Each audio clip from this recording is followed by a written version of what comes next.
You bit Steve caught me unawares there. I was watching the countdown. I'm hopeless, aren't I? Hey, you bit Steve from the Old Yorkshire Geek, and welcome to my Sunday news live stream. I'm on StreamYards this week, just for a change, just to use it, so I can keep up with it. But before we start, let's have an intro.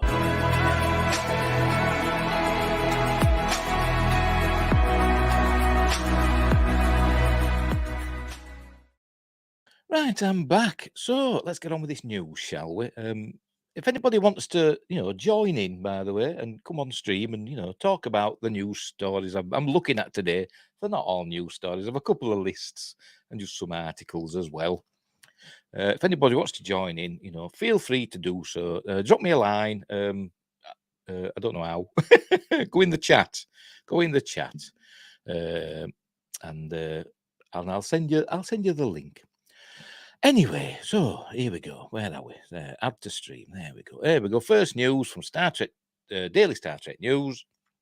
Get a virtual look around the Enterprise D bridge. As usual, links for all these stories are down in the description, down below. Don't forget, like and subscribe, share the videos, drop a comment, hit the notification bell. I usually point to all my stuff that's over there, but obviously not there, because I don't have the upgrade for StreamYards. I'm not paying 20 quid a month. I'm not. Where were I? As usual, links are in the description down below. And don't forget, like and subscribe, share the videos, drop a comment, hit the notification bell if you're subscribed already. I'm also on Rumble and Spotify and Amazon Music Podcasts and Google Podcasts. And you can also find me on Facebook, Instagram, and Twitter.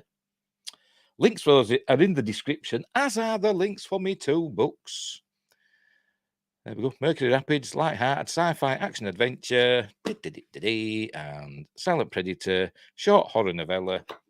They're both on Amazon, Kindle, and paperback. It's all a bit of fun.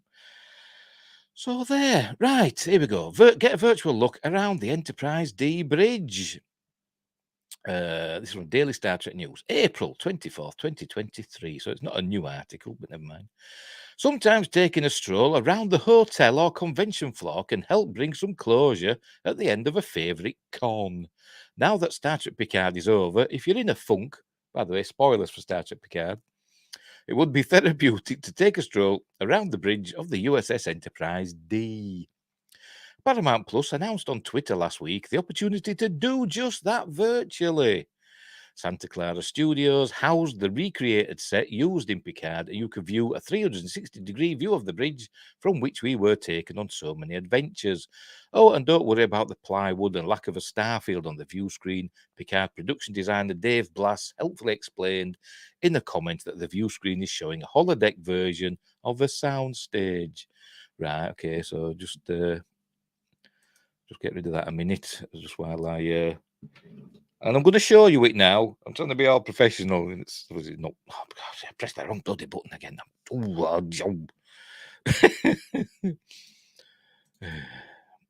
Come on. Where are you? Right. Should work this time. There we go.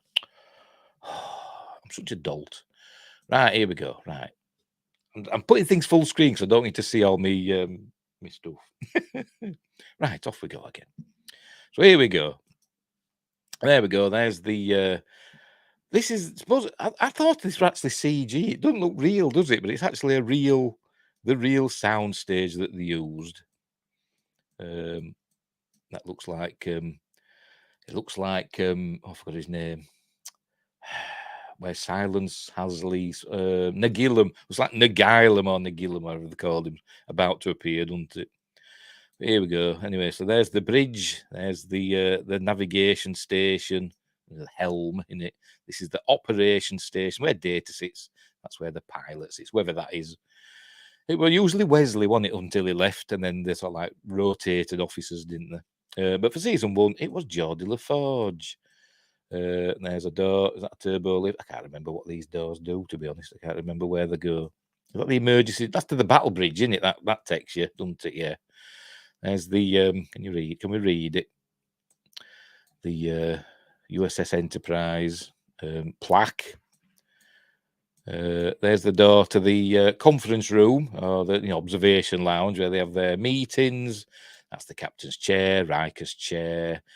Deanna usually sat that one, didn't she? But I presume that's for the second officer, I suppose. But Deanna always sat there.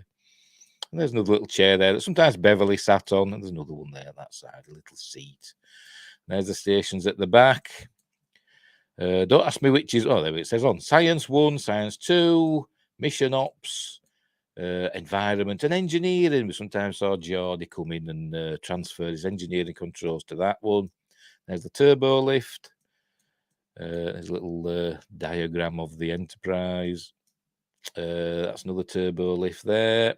And there's the captain's ready room. See, it even says on. There we go. Does that say on there, Battle Bridge? Oh no, just the emergency turbo lift. But they went through that to go to the Battle Bridge, didn't they? In episode 1 anyway, Counter at Farpoint. That's what they did. So there you go. Cool. Lads, I've put the link in the description, or you can follow the link in the article. There we go. So that's very cool, isn't it? Right. Just thought I'd show you that because it was, kind of groovy. Hang on. Nearly pressed the wrong button again. Right, sticking with Star Trek.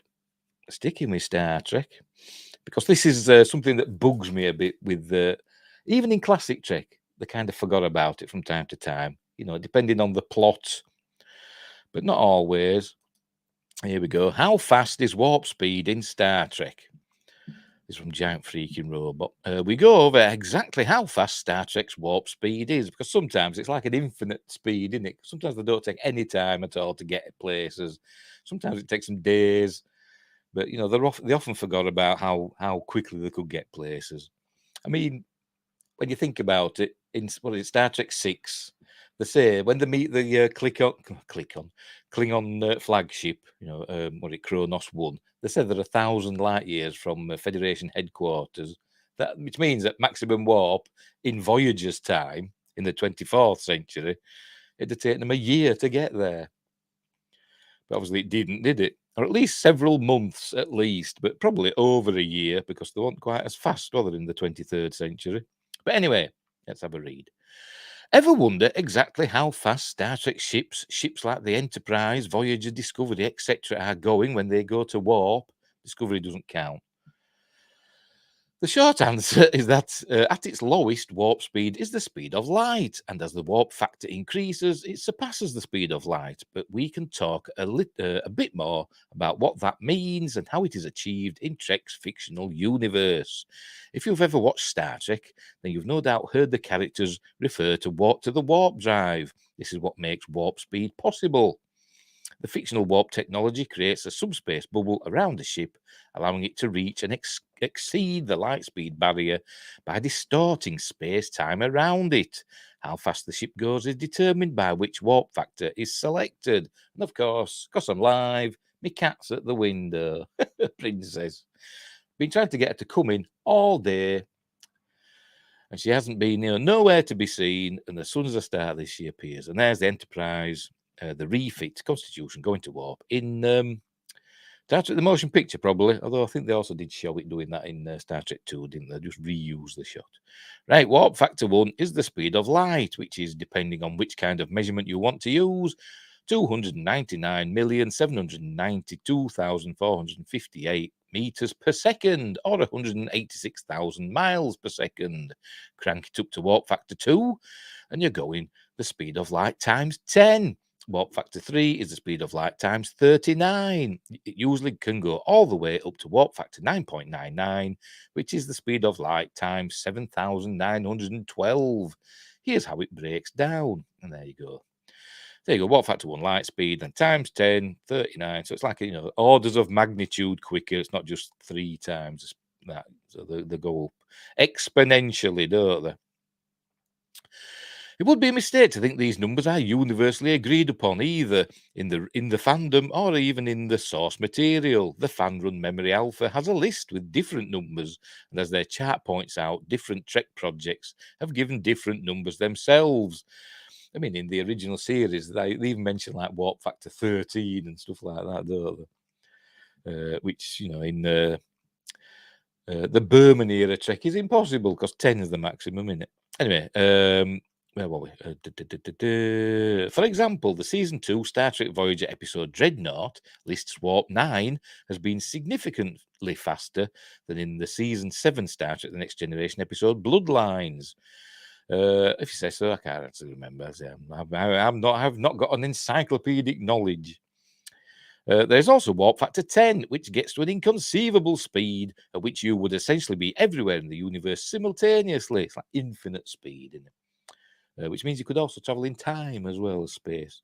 The speed was previously believed to be impossible, but it was achieved in the Voyager Season 2 episode Threshold, which I really enjoy. A lot of people say that's the worst episode of Voyager, but I really like that episode. I don't know why people don't like it, but I think it's a lot of fun. But unfortunately, while Tom Paris, Robert Duncan McNeil is able to reach Warp 10, the experience doesn't exactly leave him unscathed. In Threshold, Paris's Warp 10 trip has the effect of altering his DNA to the point that he eventually becomes a gator-sized lizard. They're more like salamanders, I suppose. Because he kidnaps Captain Catherine Janeway, Cable grew toward the end of the episode before once again making a Warp 10 trip. She becomes a lizard as well. By the time the Voyager crew finds them, they have, as lizards, they're not lizards like salamanders, mated and produced a small group of young salamanders who are ultimately left behind. And there they are. That's it. They're more amphibious, aren't they, than lizard-like, because they've got gills, look, like salamanders or axolotls. But yeah, like I say, it was goofy, but I do enjoy that episode. I do enjoy it. So characters in Star Trek can technically go to Warp 10. They just really, really don't want to. As for all the streaking that accompanies warp speed in travelling Trek, like that, proper warp speed, not this nonsense you see in modern Star Trek, it's like they're in hyperspace. Oh no, like that. The white streaks that often fly past ships like the Enterprise and Voyager while they are travelling at warp, these are called warp stars. There's never been a full concrete scientific answer for what they are besides distortions of light. They are not, however, actual astronomical stars. As I always thought, they were like Doppler distorted stars. They were like the star, like spectrum stretched out. That's how I think of it. But if it's not that, then fair enough, whatever. Because they didn't even show that in the original series, did they? Just when the Enterprise were at warp, it just showed the stars going by normally, didn't it? Frankly, when it comes to the different visual effects used to show ships achieving warp speed, because it looks cool, really seems like the closest you're going to get to an actual answer. That becomes more of an inescapable reality when you realise there isn't a lot of consistency between the different warp visual effects in the franchise. Every single one of the Kelvin Trek films, for example, use different visual effects to portray warp travel. You know why? Because they're rubbish. For the only time in the franchise, smoke was made to shoot out of the Enterprise E's nacelles. Oh, God, yeah, it did. When its captain ordered warp speed in 2002 Star Trek Nemesis. That's because Stuart Baird doesn't know anything about Star Trek, and he wanted that. For TNG, the Enterprise was made to stretch like rubber and snap back on itself when it hit warp. Well, yeah, because it's like an optical illusion, isn't it? Oh, is that it? All right, fair enough. So there you go. But really, the interesting thing is that's showing you how fast you can go at thingy. But obviously, the ship isn't actually traveling that fast. It's like an illusion, isn't it? It's space that's being warped around them, which is why it's called warp speed. So the ship's not actually traveling faster than the speed of light, but it's because it's warping space that much. It gives it's that illusion of traveling that fast. But anyway. But obviously, I think in the Phoenix, in Star Trek First Contact, I think the Phoenix had to get pretty fast because starships can basically go to warp from a standstill, can't they? They don't have to slowly build up the speed. They can be at a standstill and just go to warp, and it's off. But I think the Phoenix, because I don't think it had inertial dampers or anything like that. It had to slowly build up its speed, and I think it got to nearly the speed of light. I don't know how before it could get to warp 1. But anyway, I'm waffling. Right, we'll move on. But I just thought that was interesting. I thought it was interesting anyway. Right, let's remove that. Let's go back to that, and I just want to make sure we are actually going. Where are we? There we go. Yes, we are. We are. Sorry, I'm just looking at myself, making sure we are going. Right, next up, Doctor Who. Next, by the way, it's all a hodgepodge, not in any order. It's just a hodgepodge of stuff. And I can hear my son moving about upstairs now. Tell you, as soon as I start. Right, here we go. Right, David Tennant's 14th Doctor hates Cryptic new 60th teaser trailer. Last night, I think it was actually last night, was that April 30th? Yes, it was last night, literally. Last night saw the BBC rather sneakily and unexpectedly releasing a cryptic new teaser trailer for the 60th anniversary specials during its evening programming. If you missed it on broadcast like us, you can check it out below. There we go, I'll show you. Get away. Go on and play. There we go.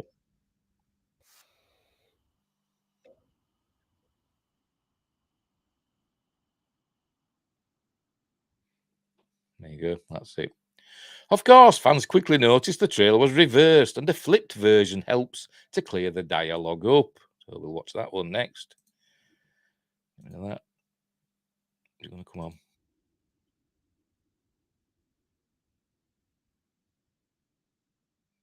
There you go. Right, for those still struggling to hear it all, David Tennant's 14th Doctor says, "Cryptic, I hate that." It sounds actually does sound a bit like oh, what's his name now?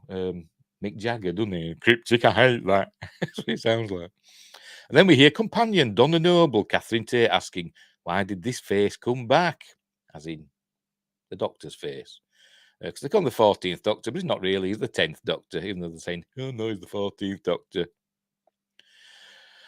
Clips briefly show the Doctor, Donna, a unit officer with glowing eyes, and perhaps most intriguingly, a quick clip from the series 4 finale, Journey's End, showing the Doctor's severed hand. Ooh. As many will recall, a major plot point that explained how David Tennant's meta-crisis Doctor came to be. Just a fun little nod and a wink, or something more. Oh, there it is, look. Fans also noticed some hidden binary code in the trailer, which was also tweeted by the BBC themselves and then deleted. Twitter user Not Agnor wrote, "Stitch in the binary code together outputs 7 exclamation mark at the hash 2 exclamation marks. And then that star something beast or the star beast. Yeah. Is that supposed to be like a cat or something? I don't know. Oh, it's that, isn't it? That is that, isn't it? You can actually see that is that. There we go. Cool. As did WTV reported back in Doctor Who TV, that's where we are, reported back in June of last year, Doctor Who and the Star Beast was a comic published in Doctor Who Weekly, which I got for a while when I was a kid. I did, when it first came out. I think it was the early 80s, late 70s. Well, late 70s, wasn't it? About 78, I think it started, with amazing art by Dave Gibbons. I used to like that. It featured the Wrath Warriors, an intergalactic police force designed to battle a cute-looking alien race called the Meeps. Both these monsters will appear in the first special. Some have speculated that the new vortex-like clip could actually be the Black Sun. And there we go. It's the Black Sun from Star Beast. It's what made the Meeps evil. Oh, there we go. The Black Sun, a reference to the Space 1999, perchance. Probably not. Oh, no, go away, cookies. That's from the thingamabob. New time vortex. This teaser could be leading up to a proper trailer coming soon, perhaps on the coronation weekend. Yeah, that's next weekend. We're having like 2 bank holidays in quick succession. We've got one, the May the 1st bank holiday, which I'm surprised we still have, because we only have this because the Labour Party brought that in, to acknowledge our comrades in the Soviet Union, their May Day parade and all that. You'd have thought they got rid of it by now. But we're having that one this Monday, and then next week we're having another one because the King's getting coronated. Crowned. The coronation. Anyway, but on the King Charles III. But on the flip side, we're still over half a year away from the 60th anniversary, since Still, isn't it nice to see Doctor Who being playfully marketed again? Yeah, it is. Yes, very nice. So, but I'm not sure if I'm looking forward to it, because from some of the recent headlines, Jinx Monsoon, etc., it doesn't fill me full of confidence for this season. But we will see. We will see what happens. Right. So we'll move on. But that little cryptic teaser in reverse, it's nice when they do stuff like that. It's nice when they do stuff like that. I think it is anyway. Right. Let's do another one. Make sure we're still going. Do you have any messages? No bugger watching. Oh dear. Anyway, where were we? Right, back to Star Trek next. F11, full screen. Right. There we go. Q's forgotten son can meet Jack Crusher in Star Trek Legacy. This is from Screen Rant. They're just, spitballing. And there's Q looking very, I forgot his name, the Squire of Gothos. I think this was a season 2 episode, I think. The one where he gave Riker Q powers. I think that was season 2, because I'm sure he had a beard. Did he? Or was it season 1? It might have been season 1. I can't remember. And there's Jack Crusher having a drink. Warning, spoilers for Star Trek Picard season 3. Here we go. The proposed Star Trek Picard spin-off, Star Trek Legacy, hashtag Star Trek Legacy, keep that going. We want Paramount to know that we want Star Trek Legacy and not Star Trek Starfleet Academy. We don't want that. Or even Section 31, to be honest. I'm not bothered about that either.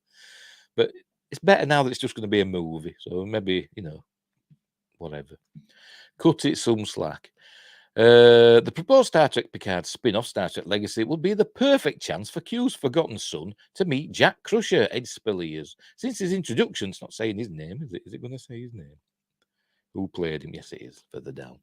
Since his introduction in Star Trek The Next Generation, the very first episode, Encounter at Farpoint, Q, John Delancey, by the way, he was like an afterthought, because they thought they did the Encounter at Farpoint, which wasn't going to have Q in it. It was just about the jellyfish aliens stuff. And the studio exec said, well, the episode's not long enough. Think of something else to put in. And obviously, Gene Roddenberry, loving his godlike, aliens, he always had to have them in, didn't he? Thought up Q. So it's one of the few good things. Well, not few, but one of the good things that Gene Roddenberry came up with. Because Q, is a classic character. And he's back. Q, John Delancey, has become one of Star Trek's most iconic recurring characters, appearing in multiple projects, including Picard's final 2 seasons. Just forget about 1 and 2. Forget about them. After supposedly dying at the end of Picard season 2, he's infinite. He can't die. The post-credit scene in the series finale revealed that Q is somehow still alive and has set his sights on Jack Crusher to continue the trial of humanity that Q began with Jack's father, Jean-Luc Picard, Patrick Stewart. While Q is known mainly as a TNG character, Next Generation, he also made quite a few appearances on Star Trek Voyager, where he actually fathered a child in an effort to stop a civil war that was ravaging the Q continuum. Sorry, I've just something's just got my attention, and I just need to check something. Just bear with me. I know it's not very professional. I know it isn't. Got my attention. Yes, fair enough. It's all right. For some reason, I just had to check that the microphone working. And it is. Where were we? I'll start again from there. While Q is known mainly as a Next Generation character, he also made quite a few appearances on Star Trek Voyager, and one appearance on Star Trek Deep Space Nine, where Cisco punched him, where he actually fathered a child in Voyager with Susie Plaxton's Q character, the lovely Susie Plaxton, who's been in, played Kayla in Next Generation, and the Vulcan doctor. Can't remember her name. Selah, something like that. Selah, something like that. And I think she plays some other characters as well. where they actually fathered a child, we'll get through this, in an effort to stop a civil war that was ravaging the Q continuum. Oh, man, the Q and the Grey, that's what that name of episode was.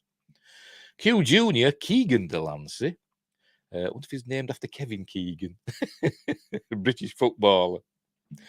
I doubt it. Appeared in 2 episodes of Voyager after his birth. What, in 2? Anyway, most notably as an adolescent after Q sent him, saw him as a baby and then as the adolescent in another episode. As an adolescent after Q sent him to learn some discipline from Voyager's crew in season 7, episode 19, Q2. Sadly, Q's son seems to have been forgotten by the franchise and hasn't been seen since Voyager season 7, but that could change if Star Trek Legacy is green-lit. And there he is, Keegan Delancey, as Q's son, Q Jr., I suppose we call him. Oh, it says there. Q Jr. and Jack Crusher meeting in Star Trek Legacy would highlight the similarity between the two characters and would be a great way to continue a trend started in Star Trek Picard Season 3. Although Q Jr. and Jack are very different characters on the surface, the two share some interesting similarities. Both have a pronounced rebellious streak as one of their defining character traits, and both have a complicated and often contentious relationship with their respective fathers. Jack and Q Jr. each have different reasons for being at odds with their fathers, but the symmetry between the two is interesting given the relationship between Q and Jean-Luc Picard. Q and Picard's interactions were one of the most enjoyable things about Q's appearances in Star Trek The Next Generation, and Star Trek Picard Season 2 proved that the two still have a delightfully antagonistic relationship. Not the didn't. It was it were awful. Allowing their sons to develop that same relationship by bringing back Q Jr. for Star Trek Legacy would be an incredibly satisfying storytelling choice. Given the fact that Q Jr. hasn't been seen since Star Trek Voyager, the possibilities for where he's been and how he could return are essentially limitless. Exploring these possibilities through his interactions with his father and with Jack would be a compelling direction for Star Trek Legacy to take. And there he is, Keegan Delancey, and there's 7. Captain, 7 of 9. Q Jr.'s return in Star Trek Legacy could also add to the Picard Season 3 trend of Next Generation's main characters passing the torch of the franchise on to their children. As the next generation of Q, Q Jr. is the perfect choice to continue his father's legacy of tormenting the new crew of the USS Enterprise G, including the children of the former Enterprise D crew, Jack, Sidney LaForge, Ashley Sharp-Chestnut, ace name, and possibly Alandra LaForge, Micah Burton, don't know. If the children of Star Trek The Next Generation's main cast are going to be the new focus of the franchise, it feels only right that Q's son should be included, as long as they don't bring back Soji or whatever the hell she's called, Data's child. Bringing Q, but they could do, couldn't they? Because she's off. Well, a version of a real life, whatever, from Picard Season 2 is off traveling with Wesley. Will Wheaton.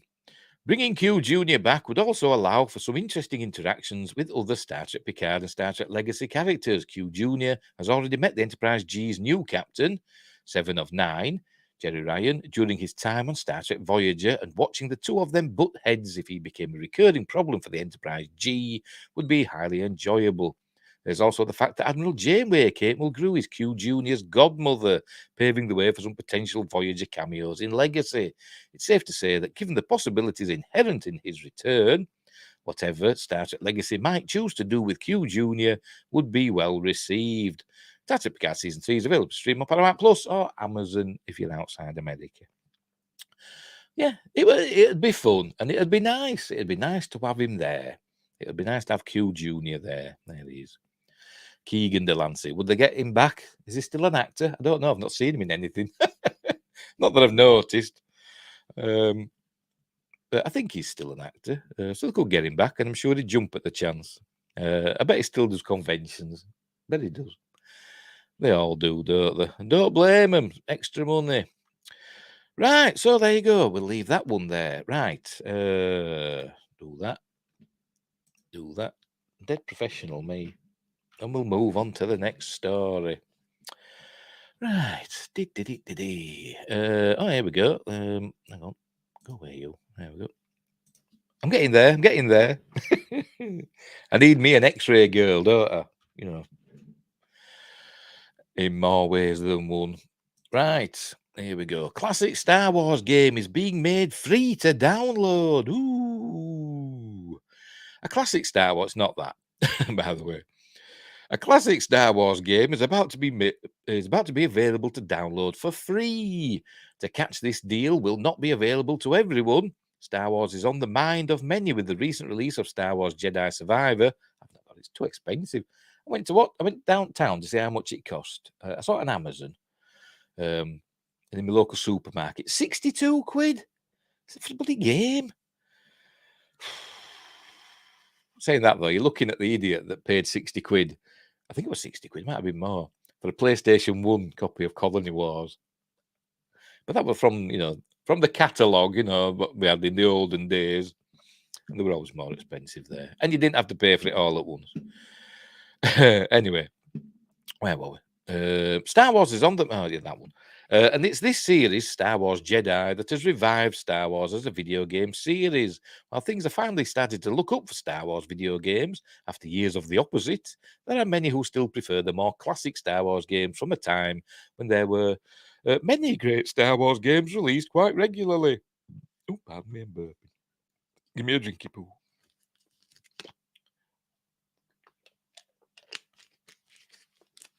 I shouldn't eat before.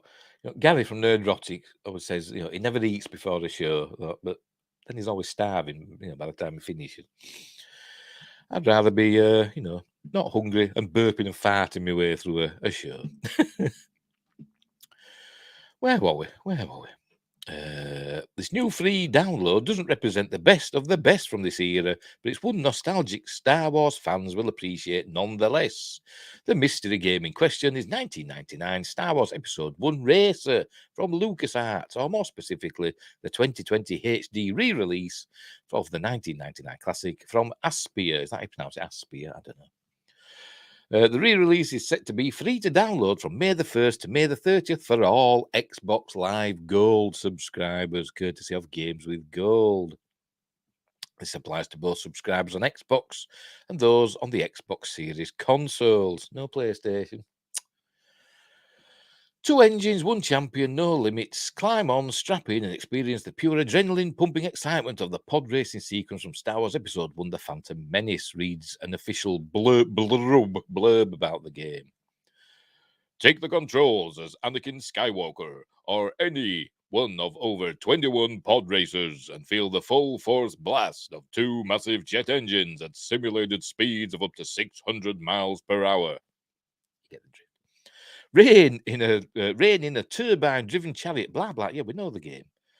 There's a YouTube launch trailer for it. Once downloaded, the game is yours to keep, but you will need an Xbox Live Gold subscription. Without it, you'll need to fork over the standard asking price, which, unless the game is on sale, is $14.99. I don't know what that is in real money. As always, feel free to leave a comment or two. Blah blah blah blah blah. Will you be getting this game? So there you go. Oh, comic book. Is it owned by CBS? Oh, that's why they always give Star Trek good reviews. But there we go. So if you've got an Xbox and you're a gold subscriber, you can get Star Wars Episode 1 Racer. I was watching Echo Base Network, and they had a story that on Amazon Prime Gaming, we could download... I've forgotten what it is now. You could download the PC version of Star Wars Rogue Squadron, the GameCube game, which I think I've got somewhere. I've got it somewhere because I used to have a GameCube and then a Wii, and you could play it on the Wii. I've got it on disc.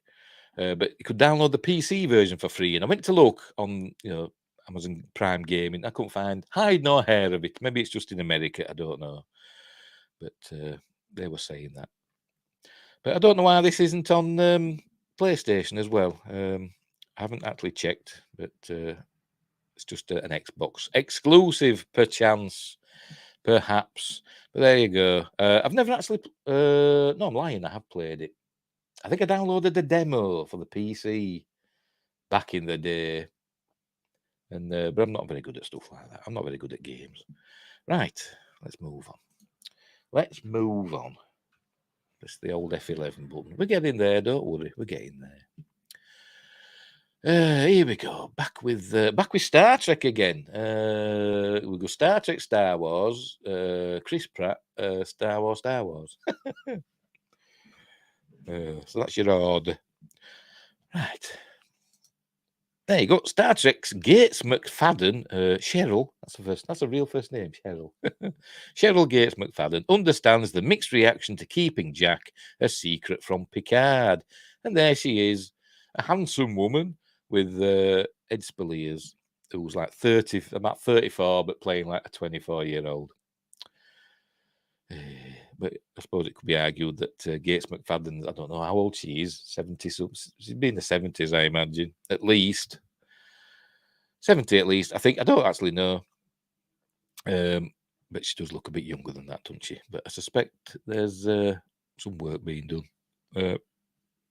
It's not a bad thing. I'm not saying I'm digging a hole. Anyway, in the span between Star Trek Nemesis in 2002 and the most recent season of Star Trek Picard, several dramatic events took place. It seems that Jean-Luc Picard, Patrick Stewart, and Dr. Beverly Crusher, Gates McFadden, finally took a chance on their will they, won't they flirtation that was never fully explored during their 7 seasons together on Star Trek The Next Generation. About 20 years before the events of Picard, the couple took a chance and had a single night of wild passion. Immediately afterward, however, they both decided that it had always been a bad idea. A love affair, a marriage, or any kind of relationship likely wouldn't work. I bet he's just rubbish in bed. Perhaps predictably, the night of passion begat a child. So he did his job, didn't he? Jean-Luc, however, had such a busy and dangerous job. Captaining a starship constantly puts one's life at risk and takes up every waking hour, that Dr. Crusher chose to never tell him about their child. She gave birth to her son away from Jean-Luc, named him Jack after her late first husband. Creepy slightly, I don't know. And the two of them began a new life together. By the events of Picard, Jack, Ed Spaliers, had been living with Dr. Crusher aboard a very tiny ship called the Helios, secretly smuggling medical supplies to non-Federation worlds desperately in need of them. They had both become proficient in sweet-talking criminals and would offer them weapons in exchange for access to areas where people may be sick or injured. Jack was in his early 20s at this point, but Picard never knew about him. Did Beverly make the right choice? Especially just a rip-off in it of Star Trek 2, where, you know, he had David, who was Kirk's son. But Kirk knew about him, but he stayed away, you know, which is what David's mum wanted. I forgot her name now. Carol Marcus. This is what she wanted. In a recent interview with Variety, McFadden talked about Dr. Crusher's motivations for keeping Jack a secret and said she understood how either choice could be supported or rejected. One of Dr. Crusher's most notable features on Star Trek The Next Generation was her unflappable ethics. She lived by a very strict moral code and wouldn't deviate even in extreme situations. In the episode The High Ground, January 29th, 1990, Dr. Crusher was kidnapped by terrorists. By the way, that episode was banned by the BBC for a while because it mentions the IRA. Which were a touchy subject in Britain. Anyway, it was kidnapped by terrorists who insisted she treat their internal injuries sustained from using contraband transporters. And then even when they did show it, I think they edited out that bit that mentioned the IRA, the Irish Republican Army.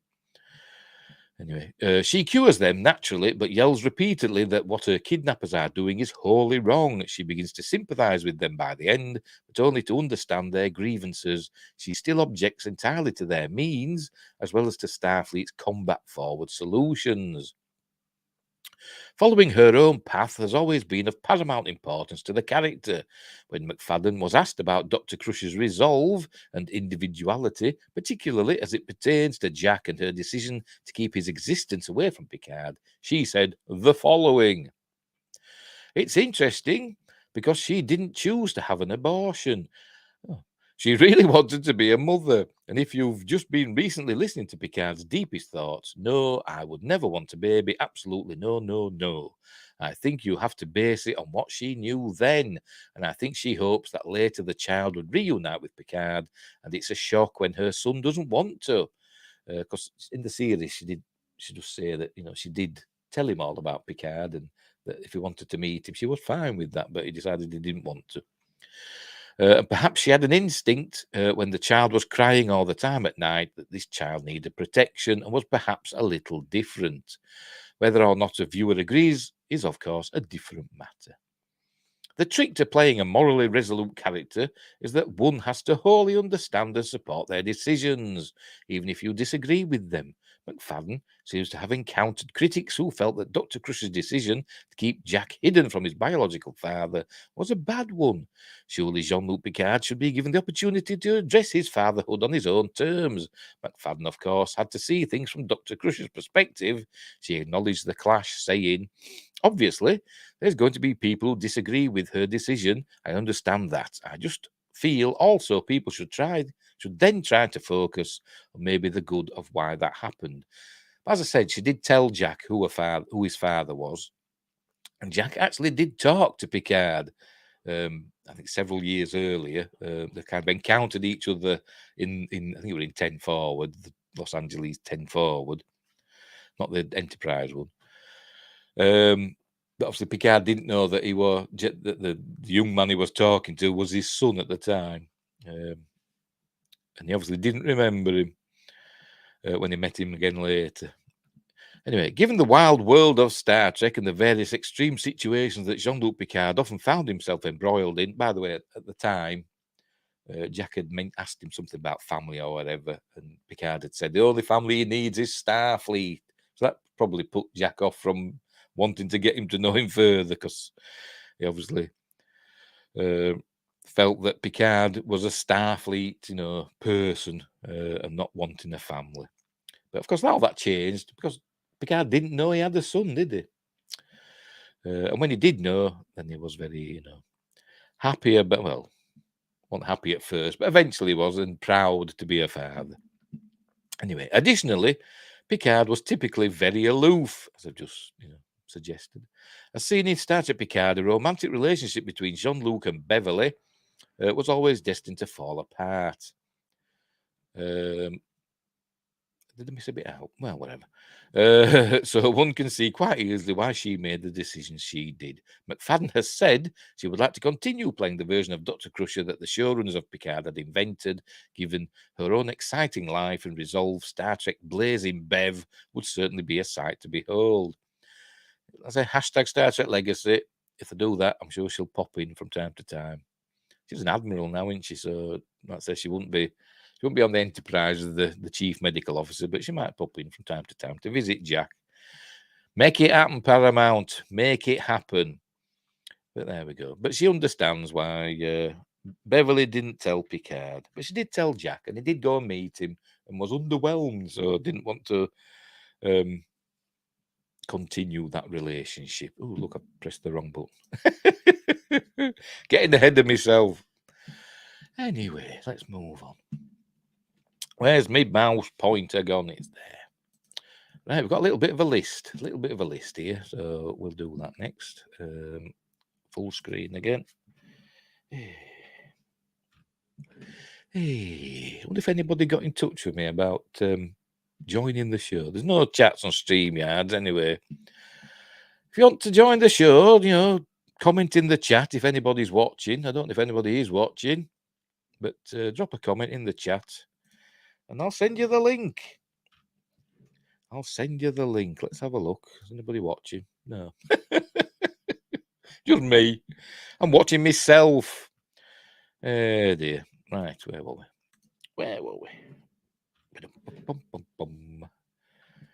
Right, here we go. There you go. I haven't read this. I don't actually know what's happening here. 5 star, as usual. 5 Star Wars theories that actually came true. And then we see the Emperor. Good. And there's Darth Maul. An early apprentice of, Senator Palpatine, as it was at the time. Darth Sidious.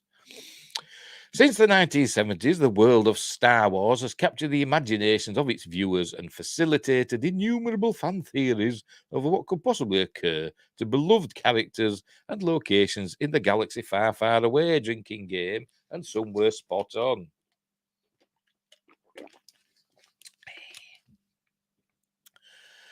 With a universe as vast and diverse as Star Wars, it comes as no surprise that the seemingly endless well of content gives theorists plenty to work with, whether it be the sudden return of a character thought dead for years or a plot twist that no one could have seen coming.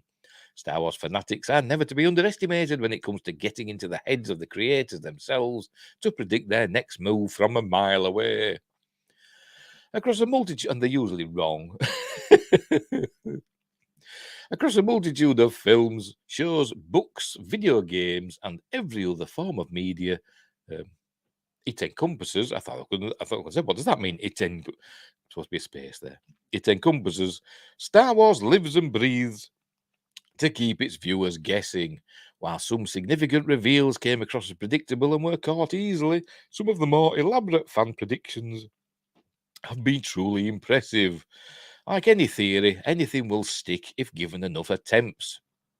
And all of these correct guesses can easily be written off as random luck, with the potential for discussion around each theory that makes Star Wars all the more interesting. Right, here we go. Number 5, the Death Star's fatal flaw was intentional. Now we see Galen Erso, who built in the flaw to the Death Star. For decades, one of the biggest criticisms befalling the film that started it all, A New Hope, was how easily the unlikely heroes of the rebellion claimed victory over the Empire at the Battle of Yavin, with the seemingly invincible Death Star being destroyed by a single well-placed proton torpedo strike. I nearly said photon then. Viewers were forever left to question what could have possibly been going through the head of whoever designed it. Defiance, as it turns out. Rogue One, a Star Wars story, my favourite Star Wars film. I'll fight me. Brilliantly fills in a near 40-year-old plot hole with Imperial engineer Galen Erso sabotaging his own creation. Well, he didn't really create it. He created he was like behind the power needs for it, wasn't it? It was designed by the them insect people from Attack of the Clones. Oh, they're called now. Geonosians. It was designed by the Geonosians, wasn't it? Anyway, while Galen may not have been who they'd guessed to conduct it, fans had speculated since the original film's inception that the Death Star's one weakness was too convenient to not be intentional, though it wouldn't be confirmed until many decades later. Fans always knew the Death Star's destruction was an inside job. Did they? I don't know. I'll take their word for it that people predicted it, but I don't know. I always just thought, the Empire were complacent and it were overconfident, and it thought, yes, there is this. We've analysed their attacks, and there is a danger. That's what that officer said, didn't it? So they knew, there was that chance, and they did. It were well protected with that exhaust port, wasn't it? It had guns all around it, didn't it? But anyway, Rey's powerful lineage. With the advent of the sequel trilogy, the number one topic. This is never mind. The number one topic of discussion surrounding all three films was what Rey's familial connection to the Force could have potentially been. From the moment of Rey's confirmed usage of the Force and the clear pattern of the sequels harkening back to their predecessors, the constant question of who she could have been descended from never left viewers' minds between the first two movies. As I've always said, I really like The Force Awakens. It's got problems, yeah, a lot of them. But as a film, standalone film, I did quite enjoy it. And I did enjoy that it set up a lot of questions. That's J.J. Abrams, raison d'etre, innit? Setting up stuff, not finishing them. And it did set up a lot of questions that were just ignored afterwards, weren't they? But anyway, the speculation endured for years, even after Star Wars The Last Jedi seemingly ended the discussion.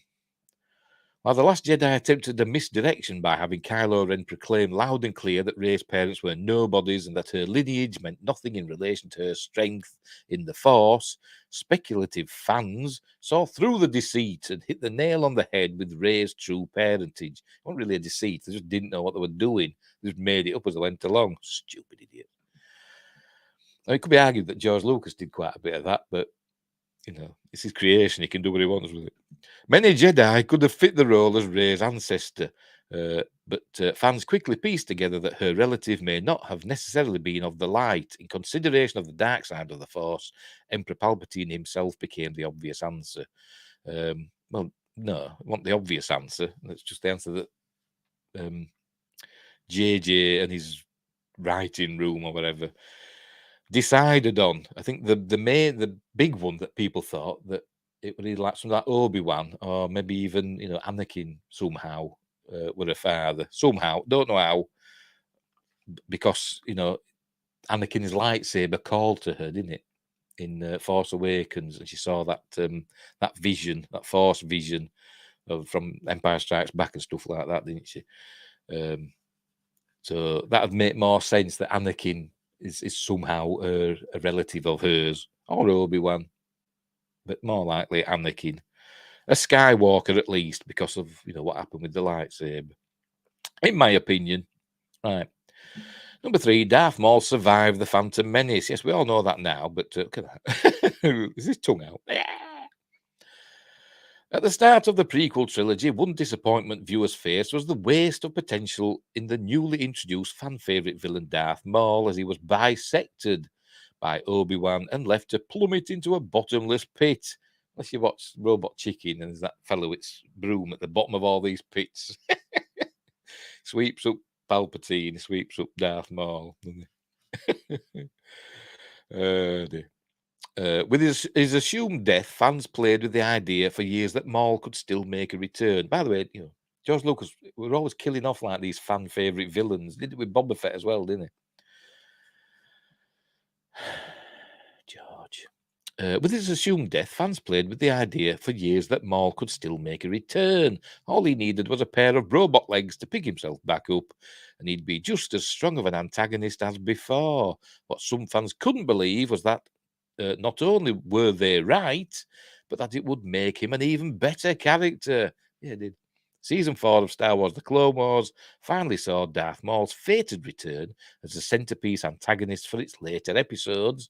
I think an idea actually that was George's. It was his idea to bring back Maul. I think he said to Dave Filoni, we're bringing back Maul. Or what if we brought back Maul? Utilizing him to his fullest potential that Star Wars Episode 1, The Phantom Menace, failed to deliver. I don't know. It was amazing in The Phantom Menace, wasn't it? He took out a Jedi, didn't he? Like I say, he even had the high ground and still lost. But never mind. In the following years, he was cemented as a proper fan favourite character, participating in a number of crucial events in the animated series. And of course, he also popped up at the end of Solo, A Star Wars Story, didn't he? Where he was the head of the Crimson Dawn. That doesn't sound right. It might have been, I don't know. Read about them in Forbes or Time, whatever this is, Time magazine. That was a die-hard reference. Number 2, Grogu escaped Order 66. Since the days when fans still knew him as Baby Yoda, Grogu's mere existence as a 50-year-old Force-sensitive, I hate that, in a post-Empire period sparked the obvious question of where he could have been during the infamous Order 66. While initially uncertain if he was ever involved with the Jedi or even involved with the Jedi Order, recent episodes of The Mandalorian expressly confirmed Grogu's presence at the Jedi Temple itself during Anakin Skywalker's siege. While it wasn't definitively predicted who exactly would save him, fans knew that Star Wars writers couldn't resist placing Grogu right in the eye of the storm in the midst of the Jedi Purge. It makes you wonder who his parents were. If we knew Yaddle were around, I think she was killed between Phantom Menace and Attack of the Clones. I think she was. They did that. It showed in that cartoon, didn't it? I forgot to call it now. That animated series that's on Disney Plus. It showed what happened to Yaddle, didn't it? I think that would be before Attack of the Clones, or would it between Attack of the Clones and Revenge of the Sith? I can't remember, but was she related to Yaddle? Is he real? I mean, Grogu is related to Yaddle, or is he related to Yoda, or is he their child? I don't know. Why didn't Yoda ever mention Grogu? He just went off, didn't he? Into exile, I must go. Look after Grogu. He should have said, shouldn't he? But never mind. But he was saved, and it was Jar Jar Binks that saved him, wasn't it? Ahmed Best. Commander Cody is still alive. In the very first moments of the horrific Order 66, Darth Sidious himself delivered the signal for commencement to one particular clone before any other. Commander Cody, execute Order 66. Right away, sir. Aim at Obi-Wan, who's on that beast. The clone officer who served directly under Obi-Wan Kenobi spared no hesitation between receiving his order and commanding his own general to be blasted into oblivion, but was suddenly never seen again following this initial instance of betrayal. In his absence, many viewers came to the conclusion of his death occurring off-screen, either during later events of Order 66 or following the Empire's discarding of his kind, but some held on to the possibility of his survival. With the addition of Cody's presence throughout several seasons of the Clone Wars, it was clear that Star Wars writers, especially Dave Filoni, still wanted greater importance for the one-off clone commander. Unsurprisingly, the recent second season of Star Wars The Bad Batch finally rewarded fans' speculation with Cody's return under employ of the Empire. Despite the lack of his signature yellow colours and shaky allegiances, the revival of Commander Cody's presence in Star Wars has been one of the most exciting hooks of the Bad Batch thus far. Yes, because he's like smuggling clones out from under the Empire's nose and they're getting them to safety because the Empire's basically killing them off. Basically, replacing them with the Stormtrooper army. Which is another thing that George kind of got wrong himself, didn't he? I don't think he decided, had he? When we saw Attack of the Clones, and we saw that the clones were clones of Jango Fett, and he decided to put in that scene of Jango Fett banging his head as he gets on Slave One. Slave One, not Boba Fett's starship. What the fire spray? No, it's Slave One.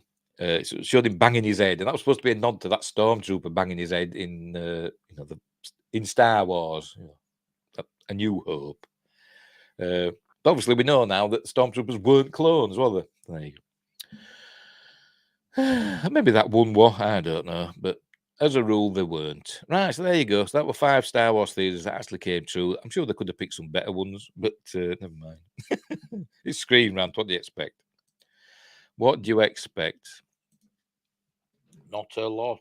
Right. We're getting there. Right, next up. Right, a bit of Chris Pratt next. Everybody likes Chris Pratt. Well, you should do. And if you don't, why not? Right, Guardians of the Galaxy star Chris Pratt reveals failed Star Trek and Avatar auditions. And there's 2 people talking animatedly. No idea who they are. Marvel, go away. Oh, no, it just pops up at the side. Never mind. Oh, it's Emma Caulfield Ford talks. Oh, it's gone off now. Agatha something. Yeah. Oh, so it's Emma Caulfield who played Anya in Buffy, didn't she? Anyway, Marvel Studios has officially given the media the full first look at Guardians of the Galaxy Volume 3, with critics calling it one of the studio's best. Guardians of the Galaxy Volume 3 will release in theatres next week, and it's set to be the last film that some of these actors will appear in for Marvel Studios. From everything we've seen in the promotional material, Guardians of the Galaxy Volume 3 will be one of the most emotional films in the franchise. I think it's got some good reviews, hasn't it, from critics? But they always do, don't they? Most of the time, yeah, never mind. Chris Pratt returns as Star-Lord in the film. I'm trying to think of a phrase, and it's gone. Chris Pratt returns as Star-Lord in the film Who? It was recently revealed that both he and James Gunn didn't want him to audition for the role before he was ultimately cast in the first film. Now, Pratt is revealing some of the other roles he didn't get while appearing on Jimmy Kimmel Live. Oh, pardon me. Pratt revealed all of the Marvel roles he didn't get, as well as Star Trek and Avatar. It was not only just Marvel things, but there have been a lot of heroic characters, Pratt told Kimmel. Not DC characters, but like, Star Trek or Avatar. Anything. It was like this guy walks in and he's got the it factor over and over again. It was like, well, I definitely don't have that it factor they're looking for because they don't even want me to come back. It was really I'm talking about Guardians of the Galaxy. So Star Trek. Do you reckon who did he audition for on Star Trek? Then Kirk or Kirk's dad? I don't know. It doesn't say which Star Trek. And I bet on Avatar, I bet he auditioned for the role of Sully. I bet he did. But that actually went to the other fella who hasn't made him much else, has he? Like I say, he had the hit factor for a while, didn't he? Avatar and Clash of the Titans and Terminator Salvation. They were all over, wasn't it? Even though I can't remember his name. What the bloody hell is his name? No, it's gone. It's gone. And then he's talking about Guardians of the Galaxy, saying it's emotional. So obviously, I bet some people die, and then that's it. So there you go. But that was a stupid article, wasn't it? Don't even say. But it went for Star Trek and Avatar. I bet it went for lots of stuff because they do, don't they? These actors, they audition for everything, and obviously don't get the parts. That was a waste of time. It was a waste of time. Look at my big face on screen. I'll press the wrong button again. God, I'm hopeless. Oh, where were we? Right. I don't know how long this one will last. Right. Oh, I haven't gone full screen. There we go. Anyway, next up, all 23 TIE Fighter models and variants in Canon. Back to screen rant again. This will probably all be nonsense. And there's views of the models. That's a TIE bomber, isn't it? Can you see my mouse pointer? My mouse, yes, it's there. Yes, that's a TIE bomber. Is that an interceptor? I can't remember what that one's called, but it looks awful. And that's the same one, just reversed. No, that's a TIE interceptor, isn't it? Oh, it is. It's the same as that. That's a TIE bomber again. So out of 23, you just repeated the same ones, and that's a TIE fighter. An Imperial one. What's the difference between an Imperial one and the First Order one? They just reversed the colour scheme, didn't they? For to make, for merchandising. I hate J.J. Abrams. Not that George Lucas wasn't into merchandising.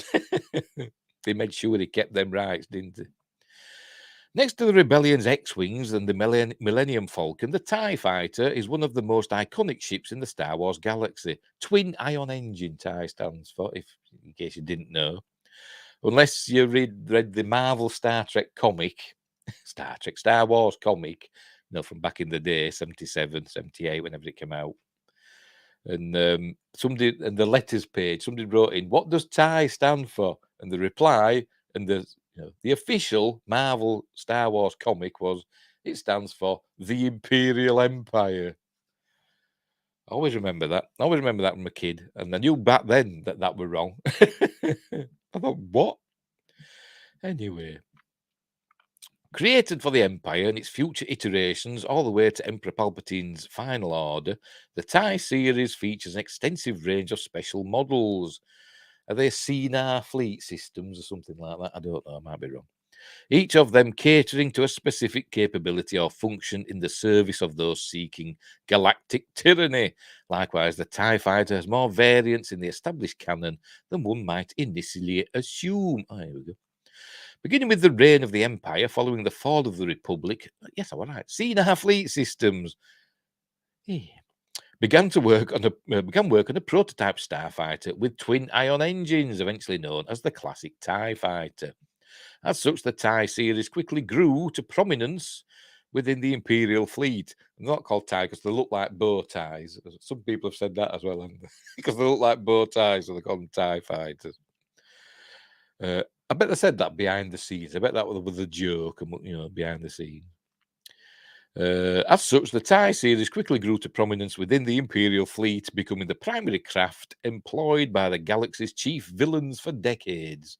He is every known TIE fighter variant in the established Star Wars canon. TIE/in Starfighter. Right. The primary model that would become a core symbol for the might of the Imperial Navy, the standard TIE fighter, was darkly cost-effective. There it is, by the way. And there's a shuttle behind, and some pilots and stormtroopers, some officers. Cool. I don't know what this is from. It's from a game or whatever. I don't know. Darkly cost-effective due to its lack of pilot protection, such as shields and a hyperdrive. As such, the Empire was able to mass-produce TIE fighters and employ swarm tactics, overwhelming enemies with sheer numbers. That said, modifications to the base TIE model would emerge, such as the TIE RB and the TIE GT, which provided stronger armor, superior weapons, and ground targeting capabilities.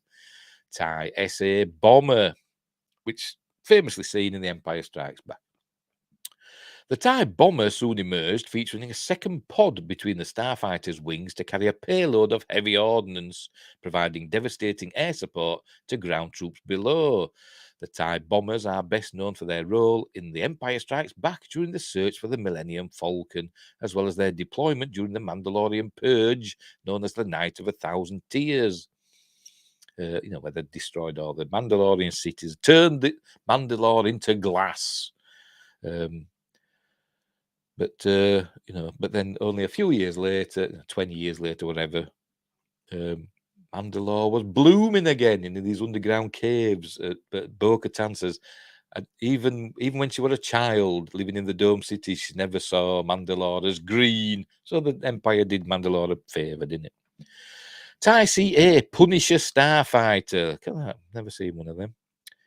The TIE Punisher is simply a brutal evolution of the standard TIE Bomber, featuring 4 times the bombing capabilities with extra pods for heavy ordnance.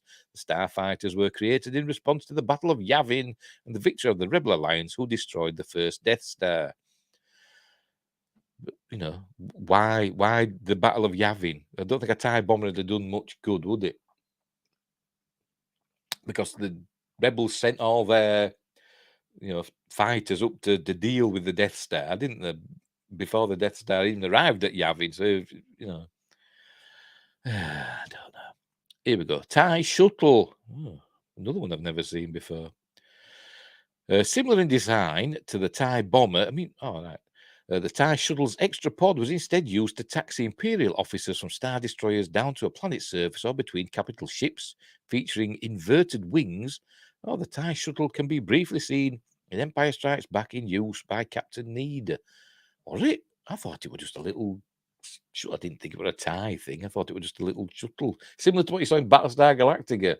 The Galactica shuttle. I thought it was one like that, to be honest.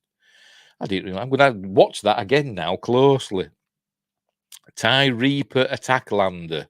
Yeah, I don't like these that don't look like TIE fighters.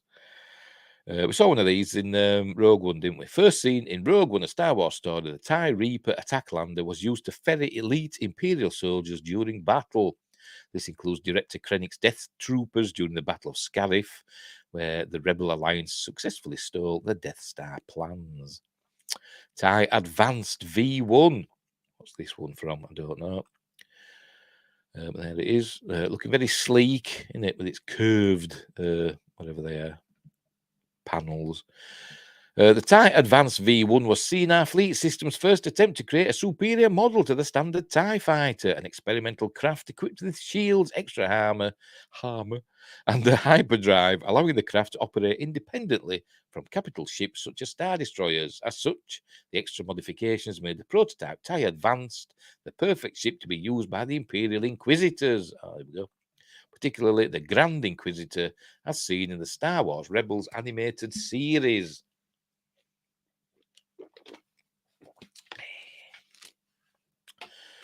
Right. TIE Advanced X1. Is this Darth Vader's one? Yeah, it is. The TIE Advanced X1 was the next evolution of the original TIE Advanced model, a smaller and superior version that was also more expensive to produce. However, it did become the personal starfighter of Darth Vader during the Galactic Civil War. Spinning! He was trying to catch that coin that's I have you now. And all that. TIE Interceptor. I don't mind these. I think these are kind of cool. Inspired by the TIE Advanced, TIE Interceptors were cheaper to make while still superior to the standard TIE model. Although the extra shield and hyperdrive were removed, it was faster and featured extra firepower with laser cannons attached to each wingtip. They were most notably used during the Battle of Endor and were also employed by the Imperial Remnant after the Empire's defeat and the rise of the New Republic. TIE Avenger. I don't know, these look a bit iffy. Oh, pardon me. Also inspired by Darth Vader's TIE Advanced X1, the TIE Avenger also featured extra shields and modifications to protect its pilots. Also being one of Senar's most maneuverable ships yet, however, the Starfighter was similarly too expensive for the Empire to mass produce during the Galactic Civil War. TIE D Defender multi-role Starfighter. Oh, this one I think is hideous. I don't think it's awful. The brainchild of Grand Admiral Thrawn before the Battle of Yavin, the TIE Defender program would have been devastating against the Rebel Alliance had it been viewed as a success, featuring 3 inverted wings along with extra shields, a hyperdrive, and an impressive array of firepower. TIE Defenders would have dominated dogfights between the Empire and Rebellion. However, the Rebel assault on the world of Lothal and their destruction of the Empire's fuel depot completely halted the program, especially after Thrawn's subsequent disappearance from the galaxy. Perhaps the TIE Defender will return with Thrawn in Star Wars' Mandalorian era, but there it is. Like I say, I don't think it's not a nice looking thing. TIE SK-X1 Striker Superiority Starfighter. Yeah. It's not very nice looking, is it? It's just like an escape pod with them like strapped to it. The TIE Striker was created for battle in atmosphere. Its unique design making it far faster than the standard TIE, with the ability to change its wing configuration from attack to flight mode, not unlike the Rebellion's X-Wings. Strikers were notably deployed during the Battle of Scarif in Rogue One, as well as during the Battle of Jakku. The Rebellion's decisive victory that shattered the Empire following Return of the Jedi, which we'd never seen. You thought they got around to showing that, wouldn't you, at some point? TIE PH Phantom multi-role stealth starfighter. We're getting there. Featuring a unique cone-shaped cockpit, the TIE Phantom was another experimental starfighter design that saw limited use due to the expense of its special modifications. Armed with impressive stealth capabilities and a cloaking device. See, that's there, look, cloaking. No ship that small has a cloaking device, and this bugger did, didn't it? A Phantom could be virtually undetectable before decloaking in front of an enemy, firing a barrage of laser fire, and then cloaking once more, the element of surprise being its chief weapon. TIE Aggressor Starfighter. Another one that's not very nice looking, but it's got some rear shooting cannons look. Created in response to the increase in rebel smuggling activities, the TIE Aggressor features a unique rear-mounted laser turret. Aggressors were also used for surveillance and security across the galaxy, protecting valuable Imperial facilities on worlds such as Scarif. There we go. And I think my son's arrived. Are you there? Yeah. Yes. Well, I'm in the middle of a live show. Yeah. Say hello to the ladies and gentlemen. Yeah, you've been doing this for a while. Yes, I know. I've been over an hour. Well, with TIE Crawler, look at the state of that. TIE Crawler. This is from the comics, isn't it, by the looks of it? One of the more unique models to come out of Senar fleet systems, the TIE Crawler was not a starfighter at all. Instead, the TIE cockpit was affixed to 2 giant treads rather than wings, resulting in a TIE fighter-inspired tank to aid the Empire's ground forces. While the Crawler also featured very similar controls and weapon systems to that of the spacefaring TIEs, it did have foot pedals to control speed.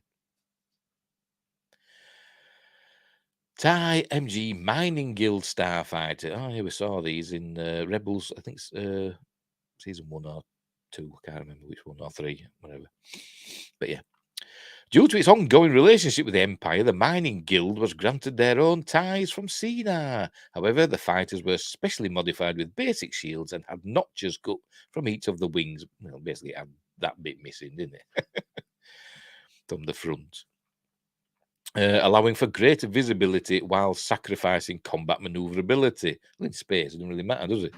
They also have their own unique sensors to help locate valuable resources for the guild.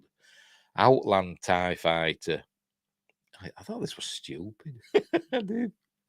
But anyway, following the fall of the Empire, the Imperial Remnant continued to use what resources they still had, such as Outland TIE Fighters, most notably used by Moff Gideon in The Mandalorian.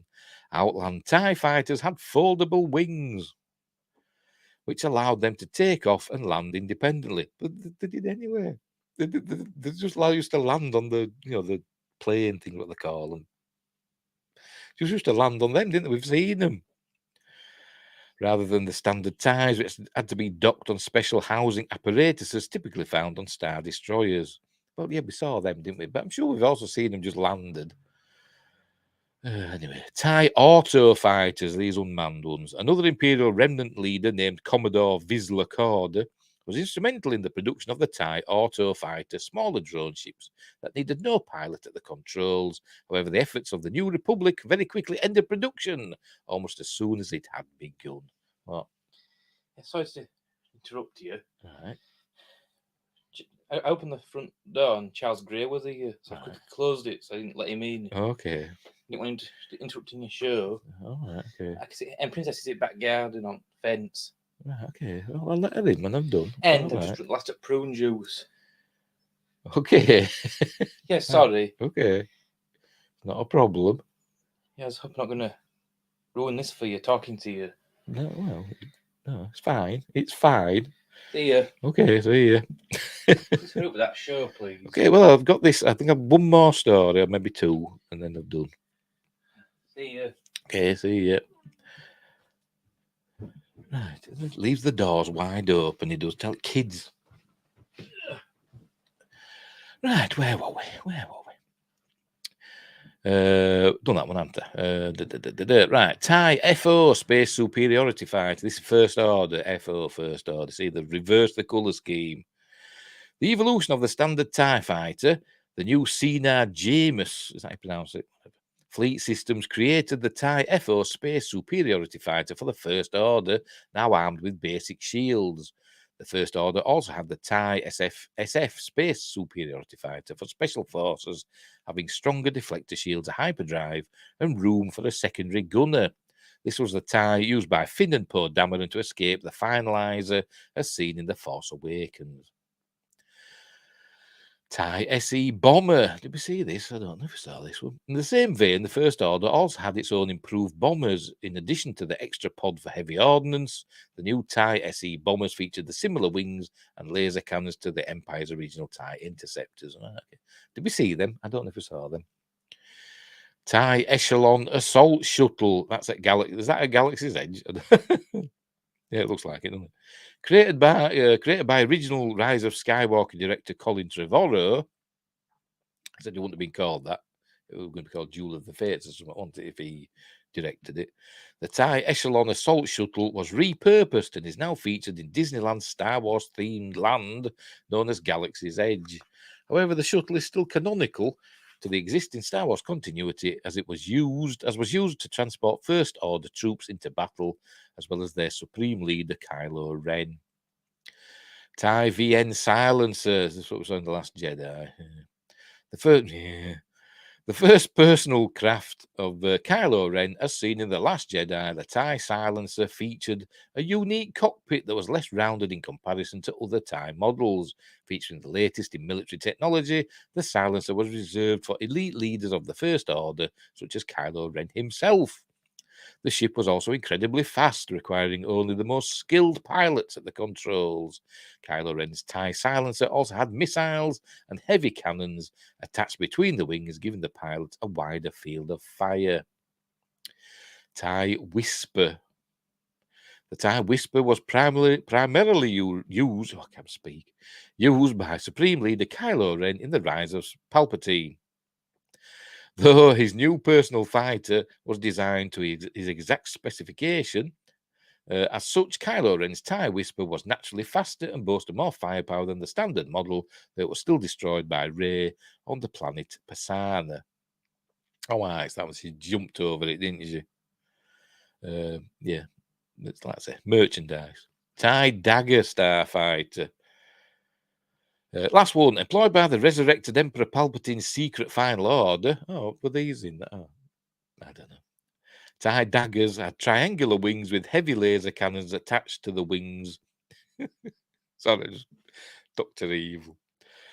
With freaking laser cannons attached to the wings. Themselves affixed between each of the primary wings and their smaller secondary ones. Oh, wow, they've got little ones there, don't they? Look, yeah. Piloted by members of the Sith Eternal, for God's sake, the daggers are the last known iteration of Star Wars' formidable and deadly series. So there we go. 23 iterations of TIE Fighter, even though one of them was on wheels. Well, treads. Oh dear. Right, let's move on. Because he says, did you hear him? He said, I've got to hurry up.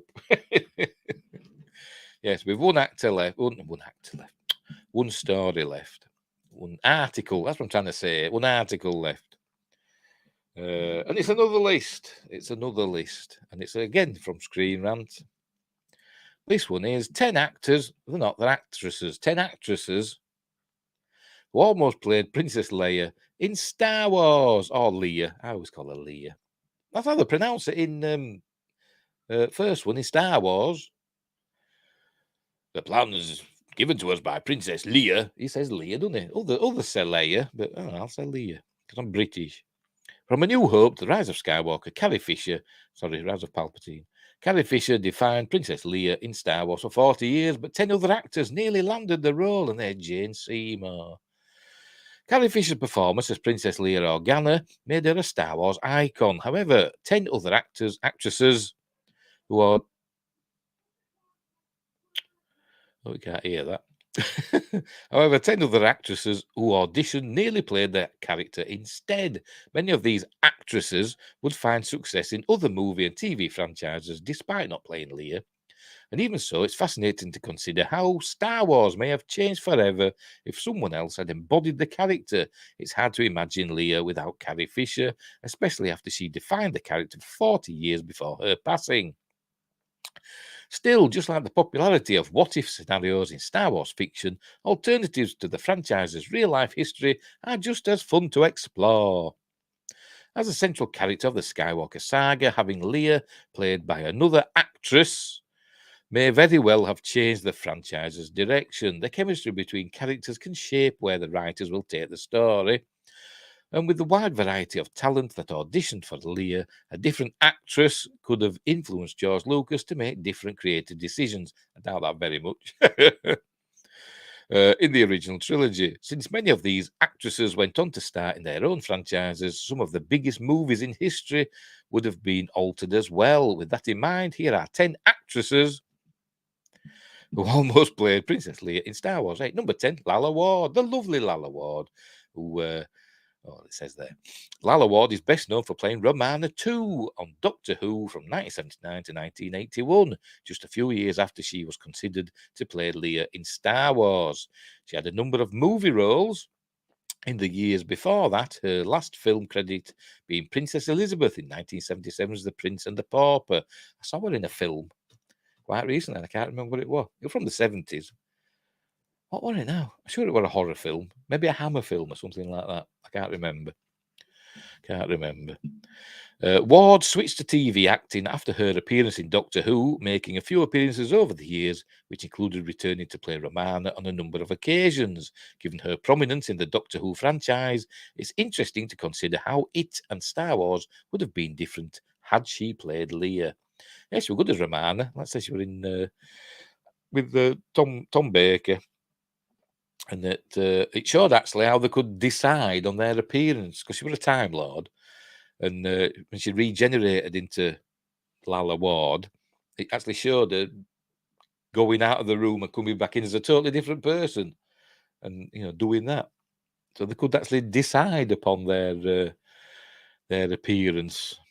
Anyway, Jane Seymour, the lovely Jane Seymour. Many actresses who auditioned to play Leia would go on to have prosperous careers in the following decades, including Jane Seymour. Prior to being considered for Star Wars, Seymour became known in the early 1970s for roles such as Solitaire in Live and Let Die and Princess Farah in Sinbad and the Eye of the Tiger, released the same year as Star Wars. These roles perfectly demonstrate why she'd be considered for Princess Leia, though Seymour appeared in a different sci-fi franchise when she played Serena in Battlestar Galactica, but she died in that, didn't she? Seymour's most recent acting, she was the mother of Boxy. Seymour's most recent acting credits include Molly in A Christmas Spark and the title role in Harry Wild, which I've seen neither of. But she was gorgeous back in the day. Number 8, Gina Davis. Despite her first acting credit being April Page in 1982's Tootsie, Gina Davis was also considered to play Leia in Star Wars. Davis worked as a model before she transitioned to acting, which fits with Lucas's desire to cast relatively unknown actors for his movie. Actresses, whatever. Leia wasn't the only famous role she was considered for, as she read for Sarah Connor in The Terminator, which were a few years later. Though she later had many notable roles of her own. Davis's most recent credits include Munker in Fairyland, never heard of it, Dr. Nicole Herman in Grey's Anatomy, never watched it, but heard of it, and the voice of Huntara in She-Ra and the Princesses of Power. Funnily enough, her character claims that she is no princess, but she's probably most famous for appearing in The Fly. With Jeff Goldblum, that was a big breakout role. And, of course, Thelma and Louise, and loads of other stuff. Number 7, Sigourney Weaver. Oh, there we go. Before she starred as Ellen Ripley, did they actually audition? Really? Or are they just making this up? Because they never mention these in the Empire of Dreams, where it shows some of the actresses that were auditioning. They never mentioned Gina Bloody Davis, did they? Or Sigourney Weaver, or Jane Seymour. Before she starred as Ellen Ripley in the Alien franchise, Sigourney Weaver was considered to star as Leia in the Star Wars franchise. This would have altered both sci-fi franchises, but Weaver's film credits prove that she would have excelled at embodying Leia's strong leadership and quick initiative in the heat of battle. Why? She's an actress, it's not real. She'll do what's written. She'll do what it says. Outside the Alien movies, Weaver became known for her role as Dana Barrett in Ghostbusters, as well as other movies such as Diane Fossey in Gorillas in the Mist. They don't even mention Galaxy Quest. Her most recent sci-fi franchise role is Dr. Grace Augustine in James Cameron's Avatar franchise, where she played Kiri in the sequel. And of course, she also played Tawny Madison in Galaxy Quest. But that one, no, was Tawny Madison the name of the character that her character played? But I can't remember the name of her character. And never mind. Kim Basinger. Or was it Basinger? I don't know. Kim Basinger was considered to play Leia after she began her career as a TV actress. That was close. In 1976. However, Basinger wouldn't make her feature film debut until 1981's Hard Country, primarily starring in made-for-TV movies before that. Just like Jane Seymour, Basinger gained recognition as a Bond girl when she played Domino Patacci in 1983's Never Say Never Again, which was just a remake of Thunderball. It was... Sean Connery came back to play James Bond. It's a decent film. It's not as good as Thunderball. And to be honest, I don't think she was a very good Bond girl, to be honest. Barbara Carrera were more memorable in that film as the baddie. Anyway, finishing the decade in another popular franchise as Vicky Vale in Tim Burton's Batman. Her other notable films roles include Celeste Martin in My Stepmother is an Alien. Never got round to watching that. Lynn Bracken in LA Confidential, amazing film, and Jessica Martin in Cellular, which I've not seen. Number 5, Angelica Houston. There she is in The Witches, I believe that is. I believe that's The Witches. Could be wrong. Known for playing very eccentric characters, it would have been incredibly fascinating to see Angelica Houston's take on Princess Leia. She gained recognition for her role as Mary Rose Pritzi in Pritzi's Honour before going on to star in multiple films and TV shows. Some of her notable roles include Morticia Adams in The Addams Family, Rod Miller in Ever After, A Cinderella Story, and the director in John Wick Chapter 3 Parabellum. While she may not have landed the part of Princess Leia, she'll voice a character called Sith Mother in Star Wars Visions Season 2. And of course, she was in The Witches. Maybe that's not from The Witches. Maybe that's from something else. I don't know. Which was really scary. Based on the Roald Dahl story. The original Witches. They did a remake, didn't they? But the original version. They were all ugly. Anyway, number 4, Sissy Spacek. There she is as Carrie. Sissy Spacek went on, also read for the part of Leia in Star Wars, but this wasn't the role she was most interested in. Spacek wanted to play the title role in Carrie, but she agreed to audition for Leia since Brian De Palma and Lucas were holding their auditions at the same time. I think Brian De Palma were basically holding George Lucas's hand. I do. She succeeded in convincing De Palma, and Spacek went on to star as Carrie White, which earned her an Academy Award nomination for Best Actress. Her other notable film credits include Loretta Lynn in Coal Miner's Daughter, Ruth Fowler in The Bedroom, and Mrs. Walters in The Help. And she was also in Night Skies on Amazon with J.K. Simmons. And that's an amazing series, and it got cancelled after one season. Number 3, Cindy Williams. Right, we finally got one that gets mentioned in the documentary, Empire of Dreams. Known for her role as Shirley Feeney on Happy Days, Cindy Williams auditioned for Leia after having worked with Lucas on American Graffiti. However, this also resulted in her not getting the part, as Lucas didn't want to cast actors who had already appeared in his movie. Harrison Ford ended up being the exception. This ended up working to Williams' advantage as she continued to play Shirley Feeney in Happy Days and its spin-off Laverne and Shirley. Williams continued to appear in movie and TV shows until her death in 2023. Oh dear. Including a role as Grandma in the upcoming series Sammy. Oh dear, so she passed away this year. Very sad. Jodie Foster, most famously, connected to Star Wars after Carrie Fisher ran about her weight, and they kept asking her to lose weight, and said, "No, still too tubby. Bring in Jodie Foster." That was a quote, wasn't it? Of course, Carrie Fisher was funny, but there she is. Another actress considered for Leia, whatever, was Jodie Foster, though she likely wouldn't have been able to accept the role if it was offered to her. Just give me a second. Oh, crikey. Foster starred in 8 different movies from 1976 to 1977, including Taxi Driver and Freaky Friday and Bugsy Malone. Don't forget that, which would have that. I'm sure that was around that 76. I went to see it at the pictures when I was a kid. Which would have left very little time for filming Star Wars. It's worth noting that Foster was 14 at the time, whereas Fisher was 19, so it's hard to imagine her playing Leia. Then again, Padme Amidala was only 14 in Star Wars Episode 1, The Phantom Menace, so it's interesting to consider how Leia's story in the original Star Wars trilogy would have been affected by a younger actor. And it'd been creepy, wouldn't it, if we saw Luke there saying, "She's beautiful," if she were 14. Number 1, Meryl Streep. But then again, but no, because he didn't know they were, at the time, he didn't know they were brother and sister, did he? So they wouldn't have been the same age, necessarily. Number 1, Meryl Streep.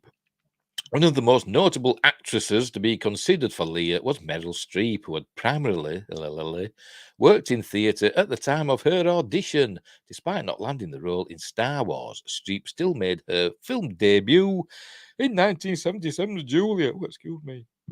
Oh, crikey. going on to become an Academy Award-winning actress for several prominent film roles. There was even a petition for Streep to replace Fisher as Leia in Star Wars The Rise of Palpatine following her death, but the filmmakers chose to use deleted footage from Star Wars The Force Awakens. Streep's most recent credits include President Orlean in Don't Look Up and Alice in Let Them All Talk. And that's it, right. There you go, 10 actresses that, according to this article, auditioned to play Princess Leia in Star Wars and didn't get the job. So there you go.